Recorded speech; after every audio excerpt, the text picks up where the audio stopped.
নমস্কার বন্ধুরা, আশা করি তোমরা সবাই খুব ভালো আছো। আমিও খুব ভালো আছি। সম্পাস লাইফস্টাইলের আর একটা নতুন ব্লগে তোমাদের সবাইকে স্বাগত। আজ হলো শনিবার, শনিবারের ব্লগটা আমি এখান থেকেই শুরু করছি।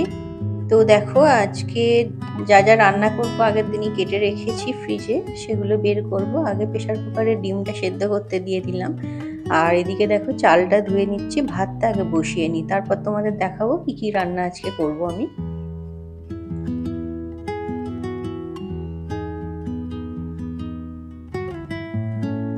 তো এই যে দেখো, ফ্রিজ থেকে বের করে নিয়েছি। লাল শাক একটু কেটে রেখেছি, লাল শাক করবো একটু। আর এখানে চিচিঙ্গে কেটে রেখেছি, আলু দিয়ে পোস্ত হবে। লাল শাকটা প্রথমেই দেখো ধুয়ে নিচ্ছি জল দিয়ে। কাল রাত্রে যখন কেটেছিলাম ধুয়ে রাখিনি, ফ্রিজেই এমনিই রাখা ছিল। তো লাল শাক, চিচিঙ্গে, আলু সবকিছুই আমি এখন ধুয়ে নিচ্ছি। তো প্রথমেই চিচিঙ্গেটা বসিয়ে দিয়েছি। দেখো, পাঁচফোড়ন দিয়ে পেঁয়াজ দিয়ে দিয়েছিলাম, পেঁয়াজটা ভালো করে ভেজে নিচ্ছি। আর ওদিকে আমি একটু আমার জন্য চা বসাচ্ছি। তো যতক্ষণ পেঁয়াজটা ভাজা হচ্ছে ওদিকে চাটা আমার হয়ে যাবে। এই দেখো, চিচিঙ্গে কেটে রেখেছিলাম, সেগুলো দিয়ে দিচ্ছি। তোমরা জানোই চিচিঙ্গে থেকে প্রচুর জল বেরোয়, তাই এই যে পাঁচফোড়নের সঙ্গে পেঁয়াজ যে দিয়েছিলাম, তাইতে চিচিঙ্গেটা দিয়ে ভালো করে একটু নেড়ে ঢাকা চাপা দিয়ে রেখে দেবো। সামান্য একটু নুনও অ্যাড করেছি, নুনটা দিলে জলটা তাড়াতাড়ি বেরিয়ে যায়। তো দেখো, চাপা দিয়ে রেখে দিয়েছি। আর এখানে দেখো, একটু মুসুর ডাল মিক্সির বাটিটার মধ্যে ভিজিয়ে রেখেছিলাম, মুসুর ডালটা বেটে নিয়েছি। এখানে মুসুর ডালটা দিয়ে কয়েকটা ওই ছোট ছোট বড়ার আকারে ভেজে নেব। লাল শাকটার মধ্যে মুসুর ডালের বড়াগুলো দেব। ওদিকে যতক্ষণ চিচিঙ্গেটা সেদ্ধ হচ্ছে ততক্ষণ এদিকে লাল শাকটা করে নিই। তো দেখো, মুসুর ডালের বড়াগুলো আমার ভাজা হয়ে গেছে, খুব সুন্দর হয়েছে। আর মুসুর ডালটা যখন পেস্ট করবে না, বেশি মিহি করে পেস্ট করবে না, একটু দানা দানা থাকলে বেশ মুচমুচে হয়, খেতেও বেশ ভালো লাগে। তো দেখো, অনেকগুলোই বড়া হয়েছে আমার। তো দেখো, কড়াইতে পাঁচফোড়ন দিয়ে দিয়েছি, আর ছোট ছোট কয়েকটা আলু কেটে রেখেছিলাম লাল শাকটাতে দেওয়ার জন্য। আলুগুলো দিয়ে একটু ভেজে নিচ্ছি, তারপর শাকটা দিয়ে দেব।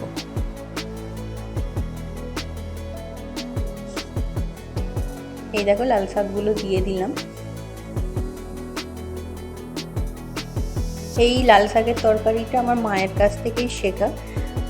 মা এইভাবে বানাতো। তো এতে বাটনা সেরকম কিছু লাগে না, সামান্য একটু সর্ষে বাটা দিলেই হয়ে যায়। এই যে সর্ষে আর কাঁচা লঙ্কা একটু বেটে নিয়েছিলাম, এটা দিলেই হয়ে যায়। আর মুসুর ডালের বড়াগুলো দিলে ভালোই খেতে লাগে। দেখো, এখানে নুন হলুদ সবই দিয়ে দিয়েছি, মশলাটা ভালোভাবে মিশিয়ে নিয়েছি শাকটার সঙ্গে।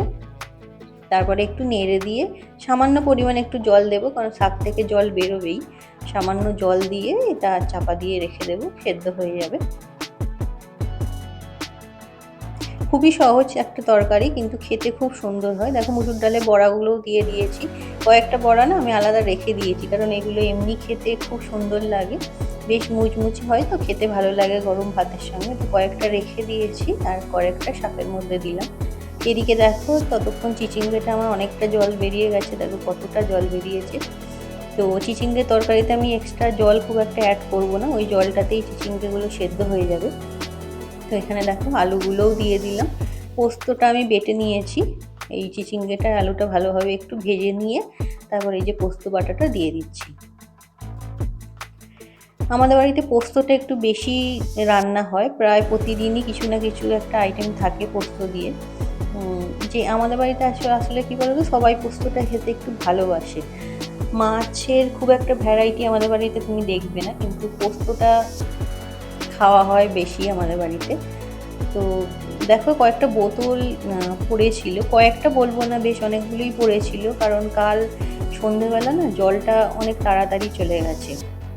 তো বোতলগুলো ভরা হয়নি সন্ধেবেলা, তাই বোতলগুলো পড়েছিল, ওর জন্য সকালেই জলটা ভরে নিচ্ছি, কারণ আবার যদি জল চলে যায় বাড়িতে খাবার জল একটুও পাওয়া যাবে না, সেই দূরে কর্পোরেশনের কল থেকে আনতে হবে। তো তাই রান্নাটা ওদিকে চাপিয়ে দিয়ে আগে বোতলগুলো ভরে নিচ্ছি, না হলে খুব অসুবিধা হবে। এই বোতল ভরার কাজটা সন্ধ্যের দিকে তোমার দাদাভাই করে, কিন্তু কালকে ওর আসতে অনেকটা দেরি হয়ে গিয়েছিল। আর আমারও কাজ করে জল ভরতে ভরতে যখন বসেছিলাম তখন দেখলাম জল চলে গেছে। এখানে দেখো ডিমগুলো সেদ্ধ করে রেখেছিলাম, তো খোসাগুলো ছাড়িয়ে নিচ্ছি। একটা ডিম দেখো কিরকম ভেঙে গেছে। আর এইটা হাঁসের ডিম, বাবা মুরগির ডিম খায় না, তো একটা হাঁসের ডিম দিয়েছিলাম ওর জন্য। সবকটা ডিমই ভালোভাবে খোসা ছাড়িয়ে নিচ্ছি, নিয়ে এই যে ঠান্ডা জলে একটু ধুয়ে নিচ্ছি। মাঝে মাঝে ছোট ছোট এক একটা খোসার পিস রয়ে যায় ওর মধ্যে, তো ভালো করে ওই জন্য জলে ধুয়ে তুলে নিচ্ছি। তো এদিকে দেখো চিচিঙ্গা আমার মোটামুটি রেডি হয়ে গেছে, একটু জল আছে, আর একটু হবে। একটু হাই ফ্লেমেই রান্না করছি। আর এদিকে দেখো লাল শাকটাও মোটামুটি আমার রেডি হয়ে গেছে, এবার নামিয়ে নেব। সুন্দর বেশ মাখা মাখা হয়ে গেছে, তো চলো এবারটা নামিয়ে নিই।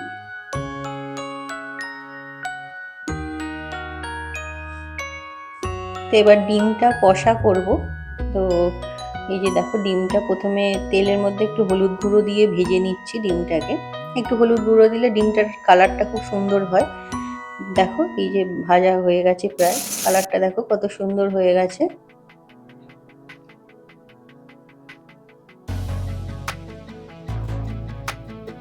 তো ওই তেলের মধ্যেই আমি দেখো এখানে পেঁয়াজগুলো দিয়ে দিয়েছি, ভেজে নেব। আজকে ডিম কষাটা একটু অন্যরকম ভাবে রান্না করব। তো পেঁয়াজগুলো দেখো ভাজা হয়ে যাওয়ার পর এখানে একটা টমেটো কেটে রেখেছিলাম গোটা, তো সেটাও দিয়ে দিলাম। সামান্য একটু ভেজে নেব, বেশি ভাজবো না। পেঁয়াজটা মোটামুটি ভাজা হয়ে গেলেই তুলে নেব, তুলে এটা মিক্সির বাটির মধ্যে ঢেলে নেব। দেখো মিক্সির বাটিতে নিয়ে নিয়েছি, এতে সামান্য কয়েকটা রসুনের কোয়া, সামান্য একটু আদা, কারণ অল্প করেই করছি যেহেতু, আর জিরে একটু গোটা, আর একটু কাঁচা লঙ্কা এর সঙ্গে অ্যাড করব, করে এটা না ভালোভাবে পেস্ট বানিয়ে নেব একটা। তো দেখো কড়াইতে তেলের মধ্যেই তেজপাতা, শুকনো লঙ্কা আর গোটা জিরে একটু ফোড়ন দিয়ে দিয়েছিলাম, আর এই যে মিক্সিটা যেটা বেটে নিয়েছিলাম দিয়ে একটু কষিয়ে নেব। আর বিশেষ কিছু দিইনি, এই যে একটু হলুদ গুঁড়ো আর কাশ্মীরি লঙ্কার গুঁড়ো দিয়ে এটাকে ভালো করে একটু কষিয়ে নেব। যখন দেখবো মশলাটা থেকে তেল ছেড়ে গেছে তখন একটু জল দিয়ে দেব, আর ভাজার ডিমগুলো দিয়ে দেব।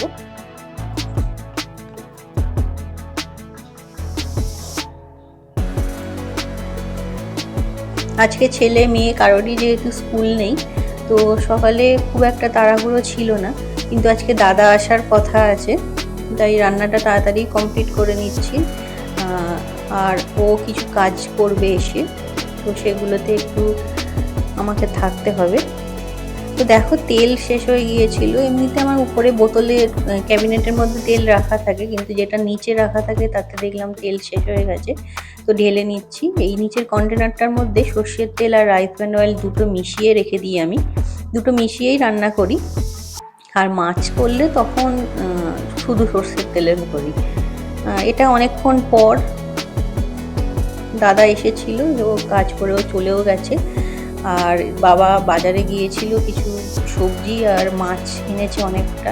তো মাছগুলো তো আজকে করব না, আজকে ডিম হয়ে গেছে রান্না, ধুয়ে রেখে দিচ্ছি, এটা কাল বা পরশু দিন লেগে যাবে।